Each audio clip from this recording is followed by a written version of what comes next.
Hello friends, आप सभी को राधे राधे। स्वागत है आप सबका हमारे यूट्यूब चैनल में। इस वीडियो में देखिए मैंने रोज़ की पूजा किस तरह से की है। तो आज दिन है बुधवार को मैं किस तरह से भगवान की पूजा करती हूँ। देखिए इस तरह से मैंने अपने पूरे भगवानों को सजा लिया है। आप भी दर्शन करिए और देखिए मेरे भगवान कितने सुंदर लग रहे हैं। सबसे पहले मैंने गणेश जी को एक गीली रुमाल ली, जिससे मैं वो रुमाल केवल भगवान जी के लिए ही है, वो हम लोग यूज़ नहीं करते हैं, केवल भगवान के लिए मैंने बना रखी है। उससे मैंने सबसे पहले गणेश भगवान जी की जो भी मूर्ति नहीं कहेंगे, जो भी हमारे पास तस्वीर है, उनकी फ़ोटो हैं, उनको हम लोग लैमिनेटेड जो होती हैं उनको हम लोगों ने केवल गीले कपड़ा करके पोंछ लेते हैं। जो भी चंदन और जो भी भगवान को लगाया है उसके बाद सूखे कपड़े से पोंछ देते हैं, जिससे उनमें बिल्कुल भी धूल मिट्टी ना रहे। कभी कभी क्या होता है, अष्टगंधी जल अच्छे से नहीं साफ़ होती, वही धूमिल धूमिल सी लगती है। तो धूमिल फ़ोटो घर में नहीं रखनी चाहिए, इसलिए उनको सूखे कपड़ों से ज़रूर पोंछ लेते हैं।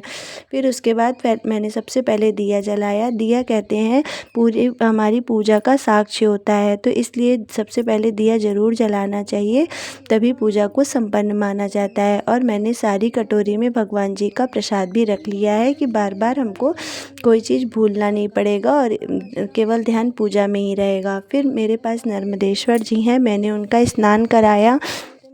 स्नान मैं तांबे के पात्र से कराती हूँ। रुद्राक्ष है मेरे पास सीहोर का, मैं वहाँ से लाई थी कुबेरेश्वर धाम से। मैं उसी जल से इनका स्नान कराती हूँ और नंदी जी को भी स्नान करा के उसी सूखे कपड़े से पोंछ के भगवान को उनके आसन पर बैठाल देती हूँ। ये जल मैं तुलसी क्यारी में नहीं डालती हूँ। ये जल मैं जैसे मनी प्लांट है, एलोवेरा है या और भी कई पौधे हैं, क्यारियाँ होती हैं, मैं उसमें डालती हूँ।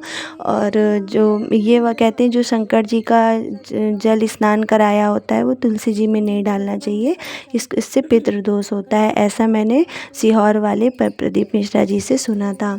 तो मैंने इस तरह से मैं उनके रूल्स को थोड़ा फॉलो करती हूँ। और फिर मेरे पास स्फटिक की ये तुलसी लक्ष्मी माता है, मैं इनको मैंने स्नान कराया, अच्छे से श्रृंगार किया। अब मैं इनकी हल्दी कुमकुम से पूजा करूँगी। और सभी माता सभी जो भी हमारे ये देवी हैं, जिनको देव बोलते हैं, मतलब कि जैसे शिव जी, गणेश जी और विष्णु जी, राम जी, इनको मैं अष्टगंध से टीका लगाऊंगी। और देवी जी को मैं कुमकुम, रोली या पीले सिंदूर चढ़ाती हूँ माता जी को।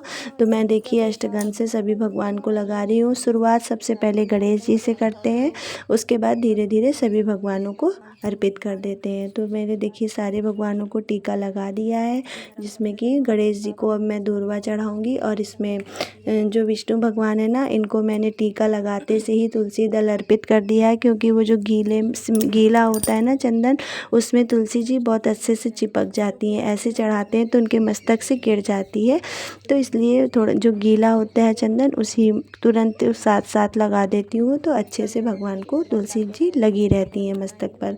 उसके बाद देखिए मैंने किस तरह से मैं दुर्गा जी को, गौरा माता को, मतलब पार्वती जी को, इनको मैं पीला सिंदूर चढ़ाऊंगी। ये हमारे यहाँ गोबर की गौर माता बनती हैं, इनसे पूजा हम लोग सुहाग लेते हैं।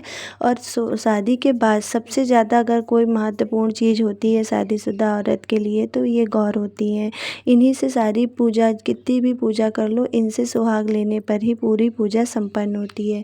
कहते हैं इनसे सुहाग लेने से सभी औरतों का सुहाग अमर और अजर रहता है, इसलिए रोज़ सुहाग लेना चाहिए। आज बुधवार का दिन था, इसलिए मैंने गणेश भगवान को धूर्वा चढ़ाई। और गुड़हल का फूल भी गणेश भगवान को अति प्रिय होता है, तो उनको गणेश जी को गुड़हल का फूल अर्पित किया। फिर गुड़हल का फूल और तुलसी दल हम शिव जी को, नर्मदेश्वर भगवान जो हैं उनको मैं नहीं चढ़ाती हूँ, उनको मैंने सफ़ेद पुष्प चढ़ाया है और गुलाब का फूल चढ़ाया है। और विष्णु भगवान को गेंदे का फूल था, पीला पुष्प, वो मैंने चढ़ाया है। इसके बाद देखिए मैंने माता जी को भी लाल पुष्प मैं अर्पित करूँगी। गुड़हल का इस समय सीज़न है, बहुत अच्छे से गुड़हल मेरे क्यारी में, आंगन में उगे हुए हैं, पेड़ है, खूब सारी बौर है, तो बहुत अच्छे से फूल हमें मिल जाते हैं भगवान जी को चढ़ाने भर के, तो बहुत पर्याप्त मात्रा में मिल जाते हैं। मैंने सभी भगवानों को चढ़ा दिया। भोग के लिए मैंने किशमिश रखी है, विष्णु जी के भोग में मैंने तुलसी दल पहले ही रख दी थी। अब मैं फल रख के भगवान जी को इस तरह से आचमन करके ददिया प्रियम वस्तु कहते कहते भगवान जी का 3 बार आचमन करते हुए भगवान जी को भोग अर्पित करूँगी कि भगवान जो भी आपने मुझे अच्छे से अच्छा दिया है वो आप भी पहले ग्रहण करें, इसके बाद ही मैं ग्रहण करूँगी। फिर मैंने भगवान जी की आरती करी।